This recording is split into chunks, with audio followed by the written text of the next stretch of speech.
All right, this section on communication is all about oral communication. And if we look at it, right, oral communication really has to deal with um, some things like presentation, right, how you would present yourself. And some of the main things about that is really how to sell your idea. And it could be to many different audiences, right? We talked about audiences earlier. One could be to other engineers. Maybe you have a great idea and it needs to be sold to other engineers.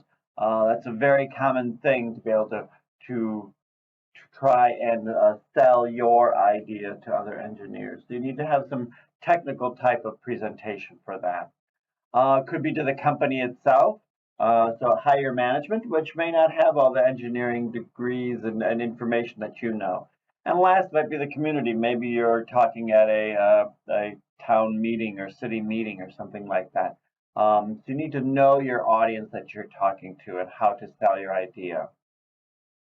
You need to explain the results sometimes. In some types of presentations would be explaining your results from tests. That is very common in engineering, where we could have failures and we're trying to determine the failures, or we're testing a new product and it's not out on the market yet, and we want to test it to see how it works. We want to explain the results that we're seeing. And it needs to be done in a very concise way and needs to be very clear so everyone understands your results. That's a very important type of presentation also. Another one would be maybe at a conference or some research you might be presenting. That's another area. But mastering giving presentations will increase your chances for promotion, right? The better you can present yourself will help you in your career advancement. So again, it comes back to knowing your audience. Adjust your presentation for the audience. Whether it's engineer to engineer, you can talk on much more technical terms. When it's engineering to manager, sometimes it's they may know some engineering, but more typically with the manager, they want to know costs, they want to know timing of things, right? They don't know and are you on schedule kind of thing, right? Same thing with the timing, right? We talked about schedules earlier also. Those are the types of things that really managers are typically concerned about. Um, and then we have the whole issue of confidential versus non-confidential information. And then we may have a global audience, which may lead us to a whole different area of types of communication when we're talking and presenting something.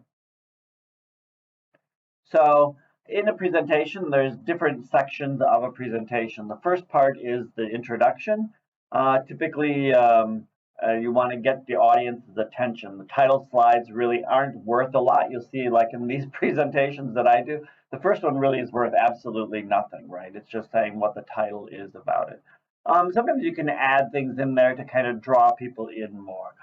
Mine don't actually have that. And typically you only spend a short amount of time in the introduction, kind of just a brief introduction to get people going. The main part and the main focus, which should be at least 80%, if not more, focused on what you want the audience to know, right? And this can be done, a real good technique is through repetition, right? You could repeat things over and over so people really get an understanding of what you want them to know.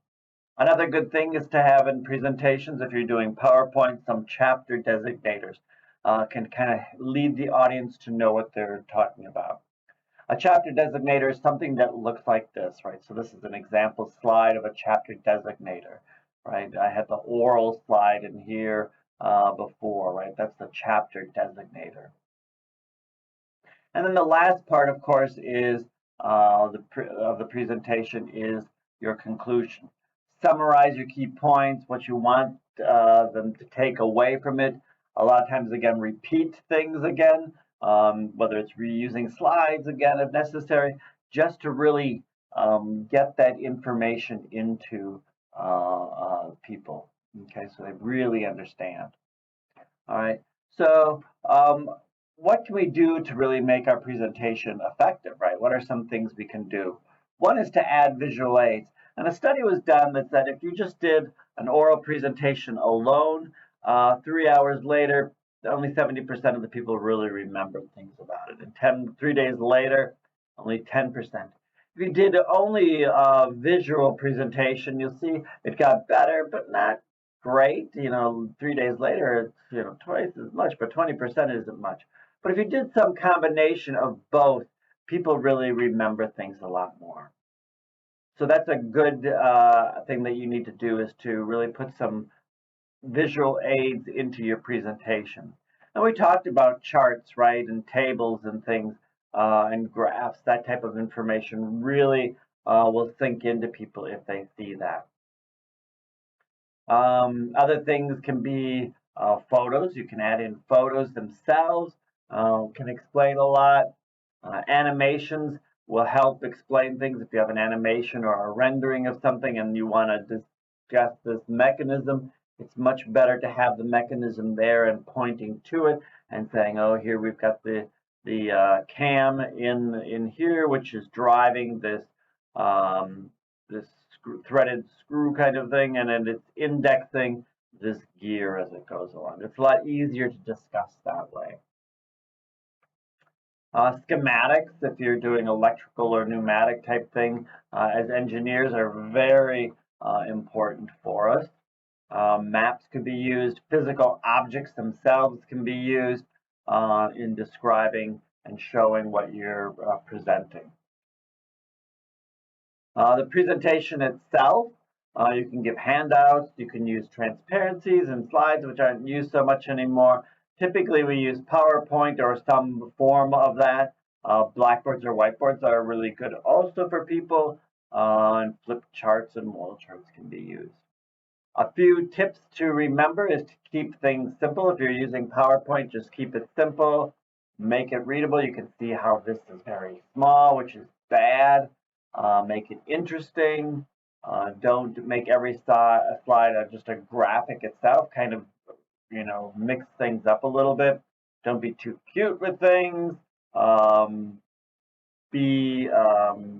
things to do on tips for PowerPoint is choose an appropriate background, select good colors with text and everything. Use some graphics. Make sure again it's simple.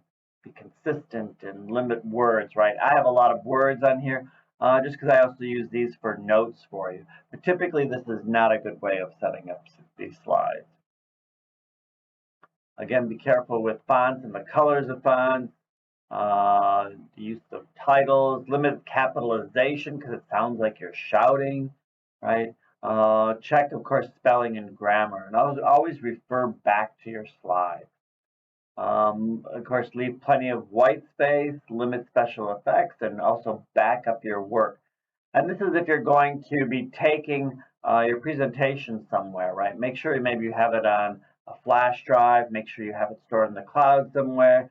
Maybe you email it to yourself, so you have multiple backups of it, just in case you really need it and you can't get to it. So you have multiple ways of getting access to it.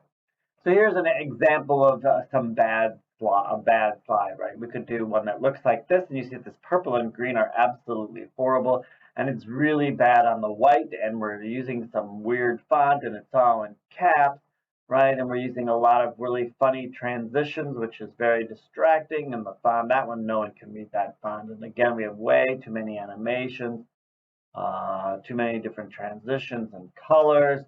Again, the caps again, and here we go again with things that are trying to catch people's attention. And yellow and white is the worst. And watch these words like ain't, and twos and theirs.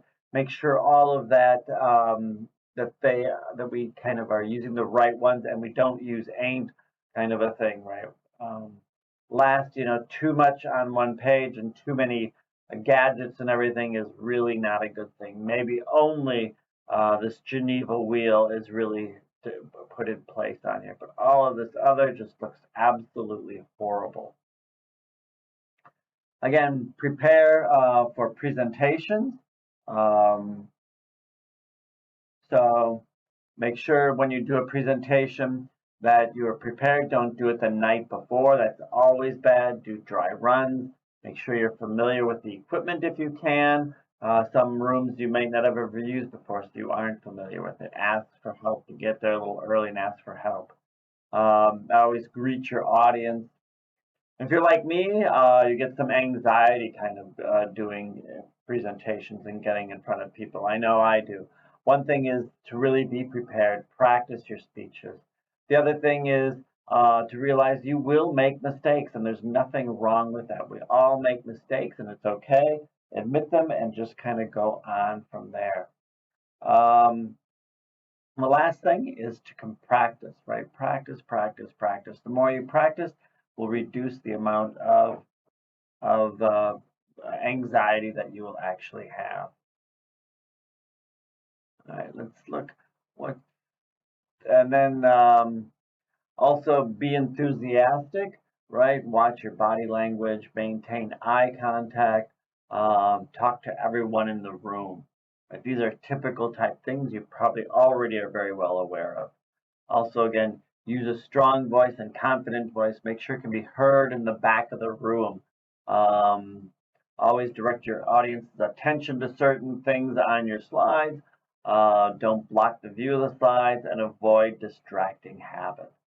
So that kind of wraps up everything for the oral communication part. The next section is on written communication.